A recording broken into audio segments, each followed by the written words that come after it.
কি ৭২,০০০ নারীর মধ্যে ৭০০ প্রধান যে হয়, আবার ৭০০ নারীর মধ্যে ১২৪ নারী শ্রেষ্ঠ হয়, ১২৪ নারীর মধ্যে ৩২ নারী শ্রেষ্ঠ। বিশ্বভরি ইহার নাম হয়েছে উল্লেখ্য। ৩২ নারীর মধ্যে শ্রেষ্ঠ নারী ৩, ইড়া, পিঙ্গলা, শ্বশুরমা, প্রবীণ। বামে ইড়া, দক্ষিণে পিঙ্গলা, মধ্যভাগে শ্বশুরমা, চক্রভেদ রহিলা। এই দেহতত্ত্ব যেজন জানে, নরলোকে তুচ্ছ তারে দেবলোকে মানে। ভগবান প্রত্যেকের দেহটা ২৪.৫টি তক্তা দিয়ে গঠন করেছে। কেন? ভগবানের কি অভাব পড়েছিল? 25টা দিল না, 24 দিল না, 24.৫, অর্ধেকটা বাকি রাখলো কেন? বলে এটাই তো কারণ। জগতে যে যেমন ধনী ব্যক্তি সে তেমন নৌকা বানাবে। যিনি ধনী তিনি হয়তো বিশাল বড় একটা স্টিমার কিংবা জাহাজ তৈরি করেছে, কিন্তু যিনি গরিব তিনি তো ছোট একটা ডিঙে নৌকা বানাবে, তার সামর্থ্য এই।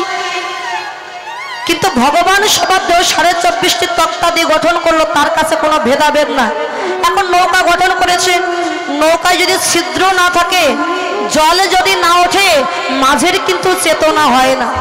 মাঝি ভাববে জলে যখন উঠছে না আমি কষ্ট করে নৌকাটা বাইব কেন, কিন্তু যখনই জল ওঠে তখনই মাঝির চেতনা হয়, শিগগিরই এপার থেকে ওপারে যেতে হবে, নইলে মধ্য নদীতে গিয়ে আমার নৌকা ডুবে যেতে পারে। এই দেহ নৌকাটা গঠন করে ভগবান সংসার সমুদ্রে ভাসিয়ে দিয়েছে। এই দেহ নৌকায় ছিদ্র কারা? স্ত্রী, পুত্র, আত্মীয় স্বজন, এক একটা ছিদ্র এই দেহ নৌকায়। এই ছিদ্র দিয়ে জল উঠছে, দুঃখের জল, কষ্টের জল। যে ছেলে মেয়ের জন্য এত কিছু করলাম, সেই ছেলে গিয়ে বলছে, এই যে বাবা তুমি আমার জন্য সারা জীবন কি করেছো? স্ত্রী গিয়ে বলে, তোমার সাথে বিবাহ করে আমার সংসারটা পুড়ে ছাই হয়ে গেল। কি করেছো? যাদের জন্য রোগগ্রস্ত হয়ে গেলাম আজ তারাই কিনা বলে কি করেছো। এই যে দুঃখ কষ্টের জল যখন দেহ নৌকায় ভর্তি হয়ে যায়, তখনই জীবের চৈতন্য জাগে। গোবিন্দ এই সংসার সমুদ্রে আমার দেহ নৌকায় আমি আর বাইতে পারলাম না। বলো কবে সংসার নদী থেকে মুক্তি পেয়ে ওপারে তোমার সাধুগুরু বৈষ্ণবের বাজারে যা। বৈষ্ণবের বাজারে গিয়ে ভক্তের চরণ দুখানা হৃদয়ে জড়ায়ে ধরে কবে নয়ন জলে চরণ ধোয়ায়ে দিব। কবে নয়ন জলে চরণ ধোয়ায়ে দিব। কবে নয়ন জলে চরণ ধোয়ায়ে দিব।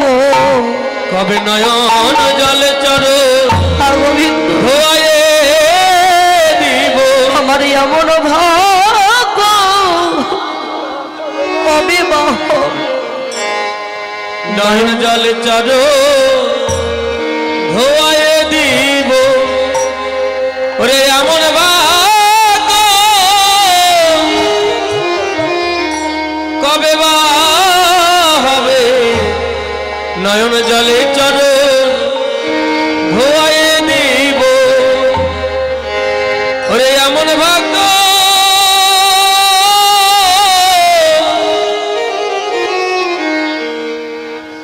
কবে বা হবে।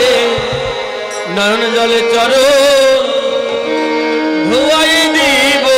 আমার ভক্তের চরণ বক্ষে পাওয়া এমন ভাগ্য কবে বা হবে। ওরে ভক্তের চরণ বক্ষে পাওয়া এমন ভাগ্য কবে বা হবে। ভক্তের চরণ চলে না আর জননের চরণে আসে। জননের চরণে আসে আর জননের চরণে আসে। জননের চরণে আসি আর প্রণাম করি আর জননের চরণে আসি প্রণাম করি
জলে ছল ছল করছে।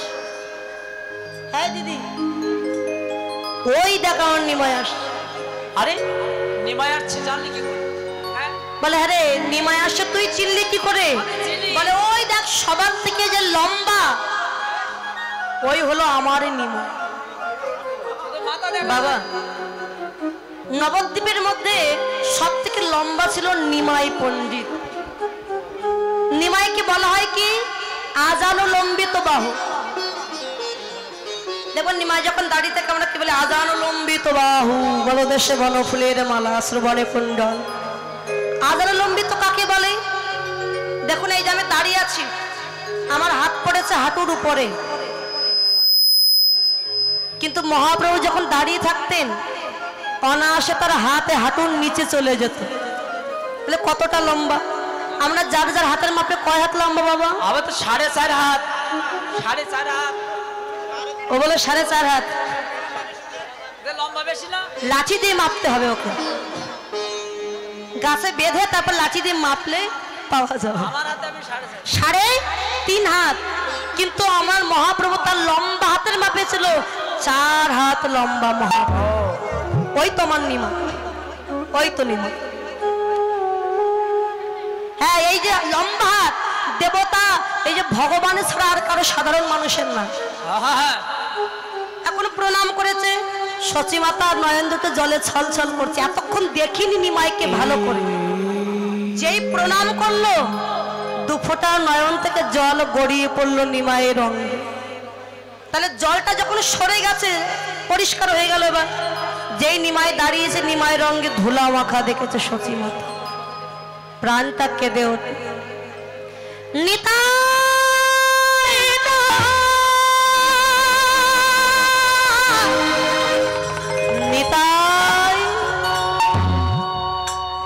তুই কি তোর ভাইয়ের সঙ্গে ছিলি না নিতাই? ওমা নিতাই গৌর, আমরা কি বলি? দুটি ভাই। নিতাই কিন্তু সচিমাতার সন্তান নয়। তাহলে নিতাই গৌর আমরা যে বলি দুটি ভাই, ব্রজের বলাই হলো নিতাই। নিত্যানন্দের জন্মস্থান কোথায়? বীরভূম একচক্রা গ্রাম। হারাই পণ্ডিতের ঘরে মা পদ্মাবতীর ঘরে এসেছিল আমার নিত্যানন্দ। আপনাদের আশীর্বাদে এই জায়গাটা যাওয়া সৌভাগ্য আমার হয়েছে, বীরভূম একচক্রা গ্রাম। তো নিত্যানন্দ যখন ছোটবেলা তার নাম ছিল কুবের। কুবের ছিল না, পরে যখন এক সন্ন্যাসী গিয়েছিল ওই পদ্মাবতীর গৃহে সেবা করবার জন্য। আমি ছোট করেই বলছি, মা তোর গৃহে সেবা পাবো, ঠিক আছে বাবা, যা যা প্রয়োজন আমি এনে দিচ্ছি। সেবার ব্যবস্থা করলো। সেবা দেওয়ার পরে ভোজন দক্ষিণা না দিলে কোনো ফল হয় না। বলে মা ভোজন দক্ষিণা চাই। বলে বাবা কি চাও? যা চাইবে তাই দেব। বলে মা যদি দিতে হয় তোর একটি মাত্র প্রাণের, তোর প্রাণের প্রাণ মা বলা ধন, তোর কুবেরকে তুই আমার কাছে দান করে দে মা। কি বলছো বাবা? আমার একটি মাত্র সন্তান, আমি তো ওই তাকে দান করে দেব। বলে অন্য কিছু চাও? না রে মা, কুবেরকে দান করে দে, তোর কুবের আর কেউ নয়। এই কলিহত জীবের জন্য তোর কুবের এসেছে, তাকে মায়ার বন্ধনে আটকে রাখিস না মা। কুবেরকে দিয়ে দে, যেখানে তার যাওয়ার কথা আমি তাকে সেইখানেই পৌঁছে দিই। যখন চৈতন্য দিলেন, মা পদ্মাবতী মায়ার বাঁধনে আটকে না রেখে কুবেরকে দান করলেন। পরবর্তীতে ওই সন্ন্যাসী বাবা ওই কুবেরকে নাম দিল নিত্যানন্দ। পরবর্তীতে নিমাইয়ের চাঁদের সান্নিধ্য লাভ করিয়েছিল। বিশ্বরূপ, নিমাইয়ের বড় ভাইয়ের নাম ছিল বিশ্বরূপ মিশ্র।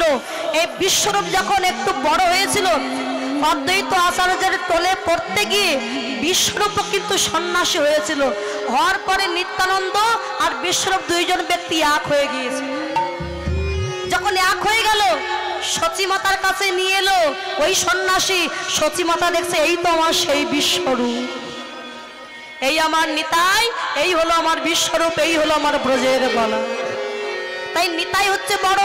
তাই বলছে, আরে তুই কি তোর ভাইয়ের সঙ্গে ছিলি না নিতাই? কেন মা? নিমাইয়ের সর্বাঙ্গে এমন করে কে ধুলি মাখিয়েছে? ও মা, তুমি দেখছো ধুলি, কিন্তু আমি বলি মা ও যে ধুলি নয় মা, ধুলা নয় মা, ওটা কি জানো?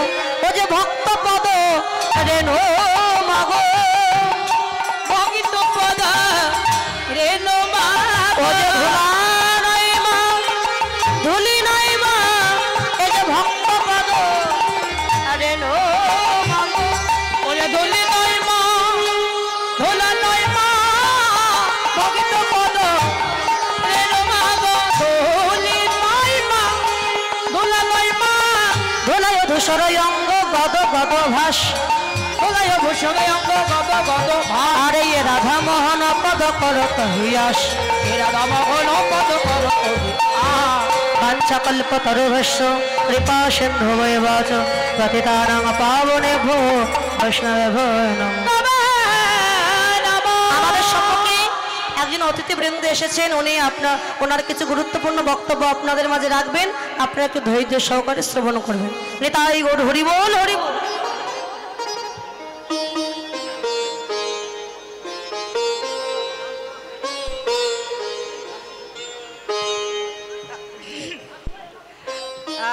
উপস্থিত কৃষ্ণ ভক্তবৃন্দ, নমস্কার। নির্বাচনের আগে বিভিন্ন লীলা কীর্তনে গেছি। আপনারা যারা কৃষ্ণ ভক্ত আছেন গেছি, এবং আপনাদের প্রার্থনার সাথে সাথে আমি নিজেও সৃষ্টিকর্তার কাছে প্রার্থনা করেছিলাম।